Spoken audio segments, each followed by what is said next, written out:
करते हैं, तो बोले आप संडे करा करो, हम लोग जॉब करते हैं। और जब हम लोग संडे को मीटिंग रखते हैं तो बोले एक ही दिन मिलता है, हमको आराम करना है। तो ये होता है सोच। सो मेरी भी सोच ऐसी ही थी। अगर मेरा नाम मीनाक्षी गौराना, बड़ौदा से ही हूँ, और आज से 6 साल पहले मोदी के मेरे पास आया था। मेरी फ्रेंड ने मुझे ये बताया था, और मेरे पास वो सारे बहाने थे इस बिजनेस को नहीं करने के। हर एक व्यक्ति के पास होते हैं, बच्चा छोटा है, जॉइंट फैमिली है, टाइम नहीं है, अरे मैं तो इतनी बिजी हूँ, घर में इतने लोग हैं, इतना काम करना पड़ता है। जितने भी बहाने मेरे पास थे वो सारे मैंने यूज किए थे, पर एक चीज थी जिसने मुझे मोदी ने बताया ना, उसको ये पता था कि अगर इसको समझ में नहीं आ रहा है तब तक बहानेबाजी है। जिस दिन इसको समझ में आ गया ना, ये मुझसे आगे जाएगी। ये मेरी फ्रेंड को पता था। मेरी फ्रेंड मेरे पास मोदी केयर लेकर आई थी, और जब उसने मोदी केयर के बारे में बताया था तो मुझे कभी पता ही नहीं था कि इस तरह के बिजनेस भी होते हैं। ट्रेडिशनल बिजनेस ही देखे, मुझे ये लगता था कि जहाँ पर पैसा लगता है, जहाँ पर दुकान होती है, इन्वेस्टमेंट होता है, स्टॉक होता है, बहुत सारे आदमी होते हैं, वही बिजनेस होता है।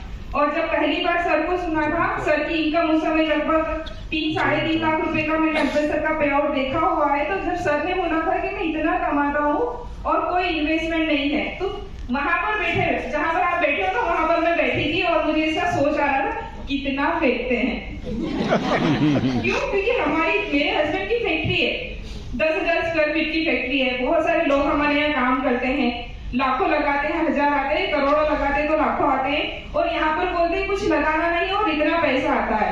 तो मुझे उस समय समझ में नहीं आया था, पर हाँ धीरे धीरे जब मैंने इस बिजनेस को समझना स्टार्ट किया, अभी सर आएंगे ना तो बहुत सारी चीजें हम लोगों को क्लियर हो जाएगी। बहुत सारे हमारे दिमाग में बोलते हैं ना जाले होते हैं, कुछ पिक्चर धुंधली होती है।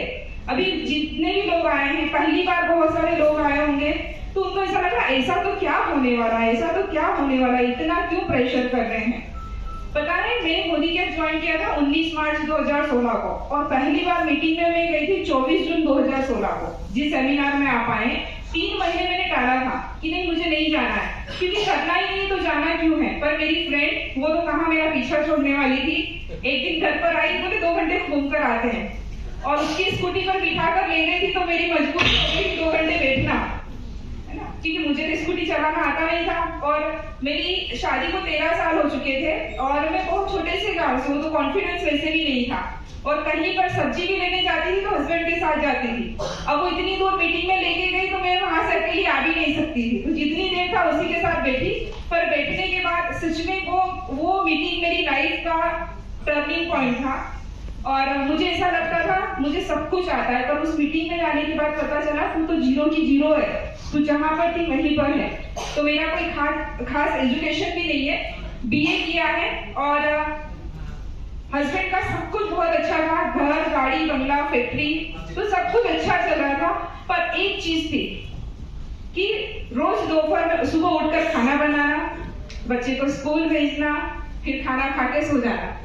तो 1:30 बजे से 5:30 बजे तक वो मेरी लाइफ थी सो जाने की। पर जब मोदी के आया ना, तो थोड़ा सा जैसे यहाँ पर लिखा हुआ रहता है, सोच बदलो, खुद को बदलो और दुनिया बदलो।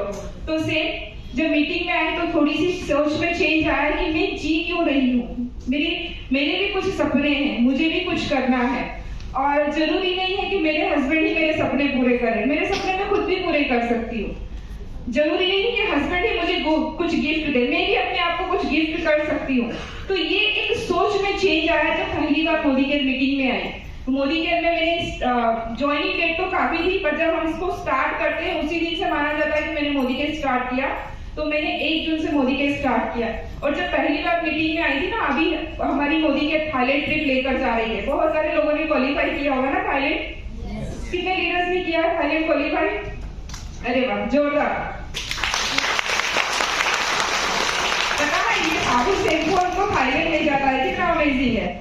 जो अभी नए लोग आए हैं उनको ये समझ में भी धीरे धीरे आएगा कि कैसे हम लोग थाईलैंड जाते हैं। तो कंपनी ने कॉन्टेस्ट दिया था मई से लेकर दिसंबर तक, अगर ये 7 महीने में हम लोग 6 लाख रुपए का बिजनेस करते हैं तो हम लोगों को थाईलैंड की एक टिकट फ्री में मिलती है। और ये जो 4-5 एंट्रेंस हुए उन लोगों ने थाईलैंड क्वालिफाई किया है। तो जब मैं पहली बार मोदी की मीटिंग में आई थी उस समय भी थाईलैंड चल रहा था, और कुछ लेडीज स्टेज पर आई थी और वो अपने बारे में बता रही थी मेरा थाईलैंड का 3 महीना कंप्लीट हो गया, मेरे थाईलैंड के 4 महीने कंप्लीट हो गए। मतलब ये क्या चल रहा है, समझ में नहीं आ रहा। तो फिर जितनी भी लेडीज है, एक लेडीज ऐसी थी जिसने मुझे, मतलब उसको देखकर मुझे ऐसा लगा कि ये कर सकती है तो मैं भी कर सकती हूँ। एक सब्जी वाली थी और वो स्टेज पर आई थी और उन्होंने बोला था मेरा इस महीने का चेक मोदी केयर से 5,500 रुपए का है और मैंने थाईलैंड के 3 महीने कंप्लीट कर लिए हैं। उसको देखा और अपने आप को देखा, मैं ये कर सकती है तो तू कर सकती है, और अगर इसने किया और तूने नहीं किया तो तुझे ना अपने आप पर शर्म आनी चाहिए। तो उनको देखा, फिर सबको सुना और मुझे ऐसा लगा नहीं मुझे करना चाहिए। अगर साबु शैम्पू से अगर हम लोगों को थाईलैंड ट्रिप मिलती है, क्योंकि सब कुछ थाईलैंड ट्रिप नहीं थी, हस्बैंड का बहुत बड़ा बिजनेस है, सब कुछ जितना बड़ा बिजनेस होता है ना उतना टाइम कम हो जाता है व्यक्ति के पास, तो टाइम की कमी थी। जैसे अगर हम लोग मुंबई में बात करें तो यहाँ पर ऑलवेज सबके पास एक ही चीज है, टाइम नहीं है, टाइम नहीं है हमारे पास, और उसकी टाइम फ्रीडम को आप यहाँ से ले सकते हो। अभी हम लोग टैक्सी में जब आ रहे थे ना, हम लोग वही बात कर रहे थे। मेरा यहाँ की जो लाइफ है, मैं जब रिटर्न घर के लिए जाती हूँ ना, तो मेरी ट्रेन 7:30-8 बजे की होती है, और उस समय वो बांद्रा वाला जो है ना, वहां पर लोग कैसे चलते जब जॉब से छूटते हैं, जैसे हिप्नोटाइज किया हुआ ना, ऐसे सब चलते हैं। मतलब ये एक जैसे चल रहे हैं, मुझे हंसी भी आती है उनको देखकर, पर क्या करें, जीना है तो कुछ तो करना पड़ेगा, है ना। तो वो जॉब से छूटने के बाद उनका एक ही गोल रहता है, बस घर, ये ट्रेन पकड़ना है, ये बस पकड़ना है और घर जाना है, वही रहता है। तो वो सारी चीजें, तो मुझे ये लगता है कि सबसे ज्यादा इन लोगों को मोदी केयर की जरूरत है, क्योंकि जिस काम को, जो चीजें हम लोग अपनी लाइफ में हासिल करना चाहते हैं, एक अच्छा घर, एक अच्छी lifestyle, time freedom, money freedom, foreign trip, हर कोई व्यक्ति चाहता है आज घूमना, हर कोई, किसी का सपना है कि घूमना फिरना, पर क्या हम लोग घूम पाते हैं? अगर घूमने भी गए तो मंडे को जॉब पर जाना है, तो कहीं पर भी होगे तो आपको वापस आना पड़ेगा। तो यहाँ पर जो 30 साल में हम लोग हासिल करते हैं, वो मोदी केयर में आप 3 साल में हासिल कर सकते हो। और जितनी मेहनत हम अपने बिजनेस में या जॉब में करते हैं ना, उसमें से अगर 2 घंटा भी अगर आप मोदी केयर को निकाल कर देते हो, तो वो 30 साल वाले अचीवमेंट आप 3 साल में ले सकते हो। वो